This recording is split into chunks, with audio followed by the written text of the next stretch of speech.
Good morning 11th class. तो आज हम अपना चैप्टर 3 शुरू करेंगे, प्लांट किंगडम। प्लांट किंगडम और एनिमल किंगडम मैंने लास्ट चैप्टर में इसीलिए छोड़ दिए थे क्योंकि अभी हमें नेक्स्ट जो 2 चैप्टर हैं हमारे, वो कौन कौन से हैं, प्लांट किंगडम और एनिमल किंगडम हैं। तो हमें पूरी तरह से दोबारा से इनको रिवाइज्ड डिटेल्ड में पढ़ना था, इसलिए मैंने उस चैप्टर में इन दोनों को छोड़ दिया था। ठीक है, आपको पता ही है कि प्लांट किंगडम में यूकैरियोटिक होते हैं सारे प्लांट, ऑटोट्रॉफिक होते हैं, फोटोसिंथेसिस करते हैं, और नॉन मोटाइल ऑर्गेनिज्म में ये चल नहीं सकते।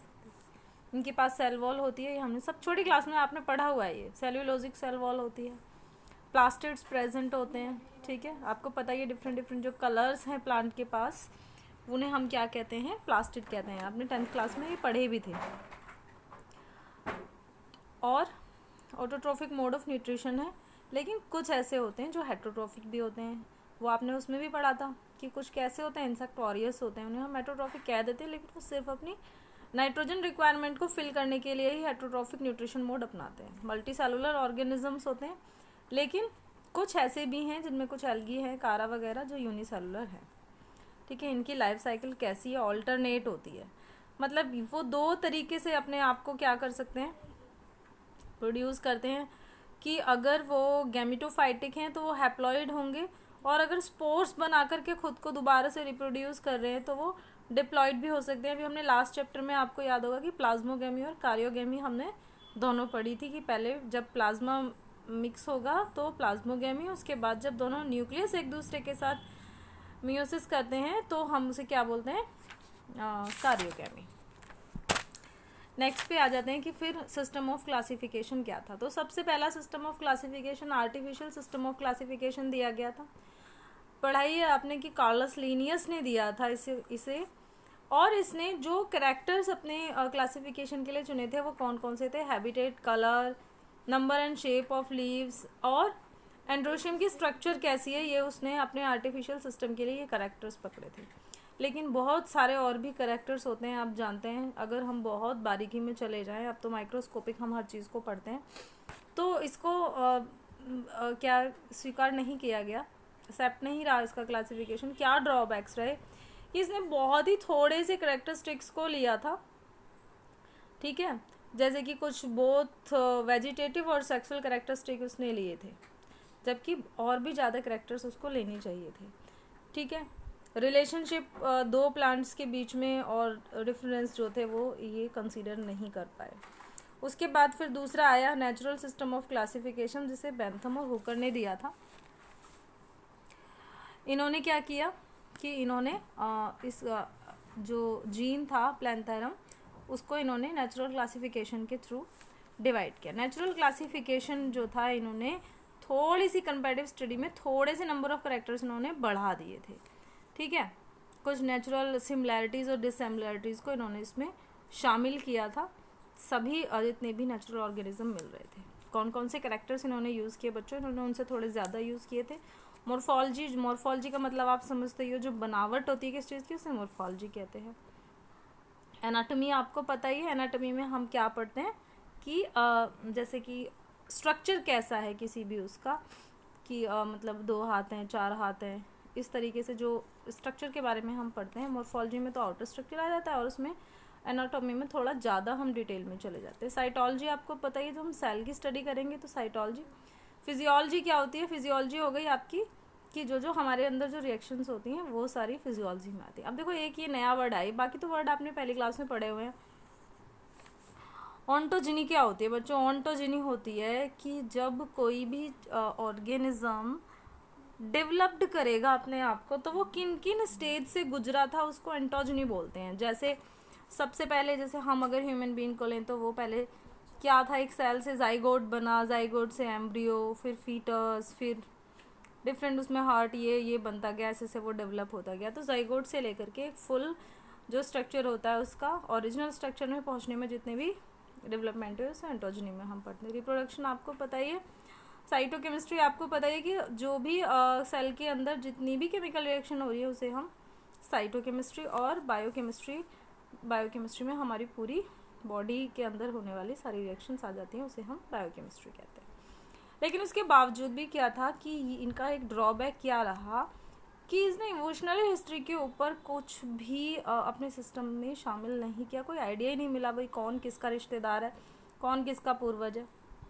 एक गलती इन्होंने क्या की कि जिम्नोस्पर्म्स को डाइकोट और मोनोकोट्स के बीच में रख दिया, बिटवीन रख दिया। ये मैंने आपको सिखाई थी ना टर्म, बी डैश मतलब बिटवीन।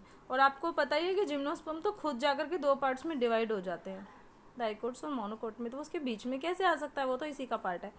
तो ये दोनों क्या रहे, इसके ड्रॉबैक रहे। ठीक है, ग्रुपिंग ऑफ प्लांट जो थे उन्होंने ज़्यादातर जो थे सिंगल जो करैक्टर्स थे उन्हीं के ऊपर अपना बेस कर दिया। उसकी वजह से क्या हुआ कि जो बहुत पास की फैमिलीज़ थी उन्हें बहुत दूर दूर उन्होंने फेंक दिया और उनके बीच में वो कोई भी रिलेशनशिप नहीं बता पाए। तो फिर ये भी क्या हो गया, इसको भी एक्सेप्ट नहीं किया गया। फिर आ जाता है आपका फाइलोजेनेटिक सिस्टम ऑफ क्लासिफिकेशन। ये एल्गर और प्रांति ने प्रपोज किया था, उन्होंने दिया था फाइलोजेनेटिक। फाइलोजेनेटिक क्या है बच्चों, ये सारा इवोल्यूशनरी रिलेशनशिप बताता है सभी ऑर्गेनिजम्स के बीच में। ठीक है, और ये बताता है कि हाँ जितने भी जो भी जिनरा हैं, जो भी टैक्सा हैं जो डेवलप्ड हुए हैं, उन सबके एंसेस्टर सेम थे, यानी कि उनके जो पूर्वज थे वो सेम थे।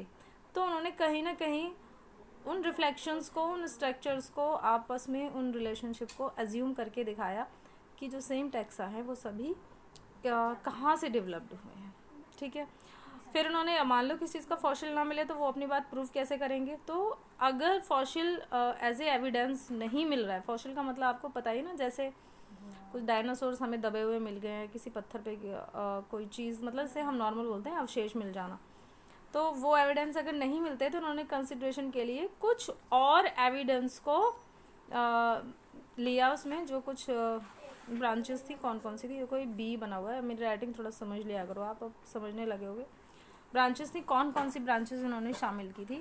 तो बच्चों इन्होंने एक ली थी साइटोटैक्सोनॉमी, एक ली इन्होंने कीमोटैक्सोनॉमी और एक ली इन्होंने न्यूमेरिकल टैक्सोनॉमी। अब बच्चों देखो साइटोटैक्सोनॉमी में इन्होंने क्या लिया था कि ये क्लासिफिकेशन इंफॉर्मेशन प्रोवाइड करेगा किसके बारे में, साइटोलॉजिकल स्टडी, जैसे कि किसी सेल के अंदर कितने तो नंबर ऑफ क्रोमोसोम्स हैं।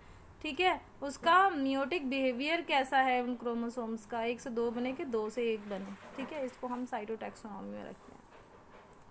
फिर आ जाता है बच्चों कीमोटैक्सोनॉमी को इन्होंने अपना एविडेंस बनाया कि इस सिस्टम ऑफ क्लासिफिकेशन में इन्होंने क्या किया कि अलग अलग जो वेरियस केमिकल कॉन्स्टिट्यूएंट थे जो किसी ऑर्गेनिज्म के अंदर मौजूद होते हैं, जैसे कि उसके अंदर कौन से एंजाइम्स थे, हार्मोन कौन से है, प्रोटीन कौन से बन रहे हैं, अमीनो एसिड्स कौन से बन रहे हैं, इन सबको उन्होंने कंसिडर कर लिया और उसको उन्होंने कीमोटैक्सोनॉमी में डाला। फिर आ जाती है आपकी न्यूमेरिकल टैक्सोनॉमी। न्यूमेरिकल देखो पता चल ही रहा है आपको कि कोई चीज़ जब नंबरिंग में या नापी जाएगी। ठीक है, तो क्वांटिटेटिव असेसमेंट जब इन्होंने लिया, सिमिलैरिटीज़ और डिफरेंसेस बताए इन्होंने, objective assessment number and the codes assign to all characters and data are there proceed. तो इन्होंने हर एक नंबर को अपना एक स्पेशल कोड दे दिया और सभी करेक्टर्स के एक एक अपने कोड दिए और इस तरीके से इन्होंने अपने डाटा को आगे बढ़ाया था। ठीक है बच्चों, तो फाइलोजेनेटिक क्लासिफिकेशन जो था उसमें इन्होंने जो सबसे मेन चीज़ें कंसीडर्ड की थी वो कौन सी की थी। सबसे पहले इन्होंने मोर्फोलॉजी कंसीडर की, एनाटॉमी कंसीडर की, साइटोलॉजी कंसीडर की, फिजियोलॉजी की, ऑन्टोजिनी। ऑन्टोजिनी मैंने आपको बता दिया, देखो मैंने नीचे, आप कोई भूल ना जाओ तो मैंने नीचे लिखा भी है डेवलपमेंट फ्रॉम जाइगोट, मतलब जाइगोट से लेकर के मैच्योर होने में जितने भी उसके बनने में जो अलग अलग स्टेजेस आई उन सबकी स्टडी हम किस में करते हैं बच्चों, ऑन्टोजिनी में करते हैं। फिर रिप्रोडक्शन, साइटोकेमिस्ट्री, बायोकेमिस्ट्री, मतलब इन्होंने कुल मिलाकर के कुछ भी नहीं छोड़ा। तो फाइलोजेनेटिक जो था वो सबसे ज़्यादा एक्सेप्टेड रहा प्लांट किंगडम के लिए और हम इसी क्लासिफिकेशन को बच्चों फॉलो करते हैं। ठीक है, तो सबसे पहले हम थैलोफाइटा पढ़ेंगे, आज नहीं पढ़ेंगे, आज मैं सिर्फ आपको इसका एक जो पूरा हमने इसका क्लासिफिकेशन किया है वो आपको मैं बता देती हूँ। ये पिक्चर आप बना लेना और नेक्स्ट क्लास से हम सबसे पहला आपका शुरू कर देंगे। देखो बच्चों, प्लांट किंगडम सबसे पहले 2 पार्ट्स में डिवाइड हुआ था, क्रिप्टोगैमी और फैनरोगैमी। ठीक है बच्चों, क्रिप्टोगैमी वो सारे प्लांट थे जिनके अंदर फ्लावर्स नहीं होते हैं, फैनरोगैमी में वो सारे प्लांट्स आए थे जिनमें फ्लावर्स होते हैं। ठीक है, फैनरोगैमी में फिर हमने उसको 2 पार्ट्स में डिवाइड किया था, जिम्नोस्पर्म्स में जिम्नोस्पर्मियाई और एंजियोस्पर्मियाई। जिम्नोस्पर्म आपको पता ही है कौन से होते हैं बच्चों, जिम्नोस्पर्म जिसमें बताओ, जिसमें जो सीड्स होते हैं वो कवर्ड नहीं होते। एंजियोस्पर्म्स कौन से होते हैं बच्चों, जिनमें सीड्स कवर होते हैं। ठीक है, तो जिम्नोस्पर्म्स में भी 3 पार्ट्स थे, कॉनी पैसिडियाई, फिर जिनेटोपैसिडा और साइकाडोपैसिडा, और इधर क्या थे, डाइकोटिलिडोनाई, मोनोकोटिलिडोनाई। ठीक है, इधर आ जाइए अब आप, क्रिप्टोगेमी जो थी बच्चों वो फिर से 3 पार्ट में डिवाइड हुई है। थोड़ा ना मेरा डायरी के पेज थोड़े छोटे हैं, आपका रजिस्टर का पेज बड़ा होगा, आप थोड़ा अच्छे से बना लेना। थैलोफाइटा में आपको पता ही है जिनकी लीव स्टेम्स वगैरह ये ठीक से डेवलप नहीं होते, आपको नहीं पता चलता है कि लीव कौन सी है स्टेम कौन सा, सारे उसमें हमारे एल्गीज आ जाते हैं। एल्गीज को भी 3 पार्ट में डिवाइड किया गया था, क्लोरोफाइसी, फेलोफाइसी और रोडोफाइसी में। डिटेल में पढ़ेंगे हम, इन सबको बताना नहीं। फिर आ जाते हैं आपको ब्रायोफाइट्स, आपको पता ही है इनको हम एम्फीबियन ऑफ प्लांट्स भी कहते हैं। इसमें लीवर वोर्ड्स मोसिस, ये 2 पार्ट्स में आगे जाके डिवाइड हुआ। टेरिडोफाइट्स कौन से होते हैं बच्चों, टेरिडोफाइट्स वो होते हैं जिनमें ऑलमोस्ट जो सीड्स होते हैं वो नहीं मिलते हैं। इसको भी आगे चल के कई पार्ट्स में डिवाइड किया गया, पैसिप्लोसिडा, लाइकोप्सिडा, स्फेनोप्सिडा और टेरिप्सोडा। ठीक है, थोड़े नाम जरूर अजीब से हैं लेकिन एक दो बार आप प्रैक्टिस करोगे तो आपको याद हो जाएंगे। देखो बायोलॉजी बड़ा इंटरेस्टिंग सब्जेक्ट है क्योंकि हमारे आसपास की चीज़ों को हमें पढ़ाता है। इसमें सिर्फ एक ही चीज़ है जो आपको शायद थोड़ी डिफ़िकल्ट लग सकती है, वो ये बच्चों कि थोड़े जो नाम होते हैं ना इसके वो थोड़े अजीब होते हैं, लेकिन अगर आप मेहनत करोगे तो आपको बायो में इतना इंटरेस्ट आएगा कि आप कहोगे कि हाँ मैम हमने बिल्कुल सही सब्जेक्ट चूज़ किया है। तो फटाफट से मेहनत करके लग जाओ। होप सो कि आपने लास्ट चैप्टर के एनसीईआरटी कर दिए होंगे, वैसे मैंने कल भेजे भी थे, तो उनमें जो सीधे सीधे क्वेश्चन है उनको तो आप छेड़ना मत, बाकी जो मैंने भेजे हैं उनको कॉपी कर लेना।